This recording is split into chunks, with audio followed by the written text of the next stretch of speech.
Mathieu, c'est notre caméraman. Alors Mathieu, comment ça a été ton pèlerinage avec l'Arche? Ça a été un super beau pèlerinage qui a été très intense. Juste pour faire court, vous expliquer mon horaire un peu. Donc, je suivais le pèlerinage avec les autres durant la journée. Puis après ça, je commençais à travailler le soir. Donc, à partir de 9h30 jusqu'aux petites heures du matin. Donc, ça a été ça pas mal tout le long jusqu'à aujourd'hui. Aujourd'hui, c'est mon jour de congé. Et puis, pour quelques temps aussi. Donc, mais ce que j'ai vécu, ça a été vraiment beau parce que on a pu vivre... en fait, on est arrivé, on est parti de Midland en Ontario. Donc, on a eu les mêmes cérémonies avec chacun. Vas-tu t'ennuyer de tes nuits blanches? De mes nuits blanches, je ne crois pas. Peut-être du groupe, parce qu'on a vraiment vécu des belles choses ensemble aussi. On est un groupe, ça fait 1 mois qu'on est ensemble, mais on dirait déjà que ça fait des années qu'on se connaît, les liens qu'on a tissés ensemble, les partages qu'on a eus.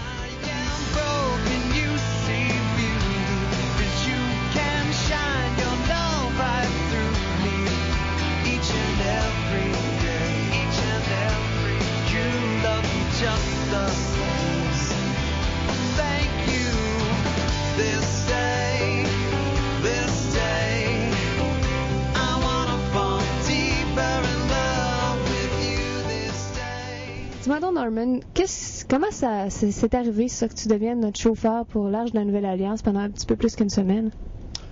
Quand on parle de Providence, c'est vraiment ça. Moi, j'étais tout simplement assis dans mon salon chez moi. Le téléphone a sonné.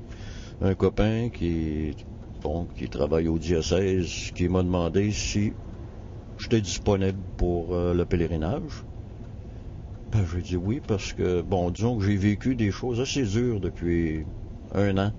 Au niveau santé, au niveau, personnel et tout. Et puis j'ai vu ça comme un rayon de soleil, là.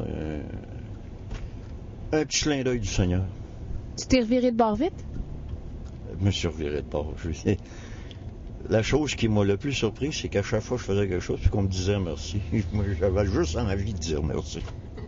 On entend tous, puis on dit tous qu'on est frères et sœurs dans le Seigneur et tout ça. Mais une prise de conscience de l'actualité de cette vérité-là que j'ai ressentie d'une façon là, indéniable. C'était super. Penses-tu que c'est une bonne préparation pour toi au Congrès eucharistique? Absolument. Absolument. Là, il y avait déjà ma petite sœur qui est religieuse qui me disait faut pas que tu manques ça. Qu'on essaye de me retenir à cette heure. Norman, tu pars dans quelques jours, là. Est-ce que si c'était à refaire, tu le referais? 2 fois plutôt qu'une. Ah oui, absolument.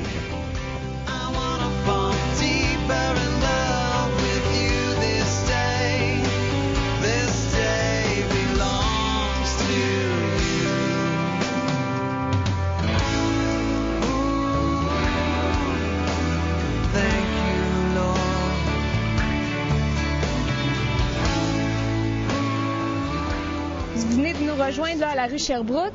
Qu'est-ce qui vous a amené à nous suivre aujourd'hui, à vouloir marcher avec l'Arche? C'est une longue histoire, ça. D'abord parce que j'étais là au moment où la paroisse a été fondée. Alors j'ai eu le privilège de servir la première messe de cette paroisse. Et puis bientôt on va fêter notre 50e anniversaire. Et également, on est en préparation pour possiblement faire le chemin de Compostelle l'an prochain. Alors, on vient faire une petite marche avec l'Arche avant de démarcher vers Saint-Jacques. Dites-moi, est-ce que c'est la première fois que l'Arche de la Nouvelle Alliance passe dans votre paroisse? Oui, c'est la première fois. Mais on s'est bien préparé parce que notre diacre a fait les catéchèses, les 8 lundis, avec les icônes.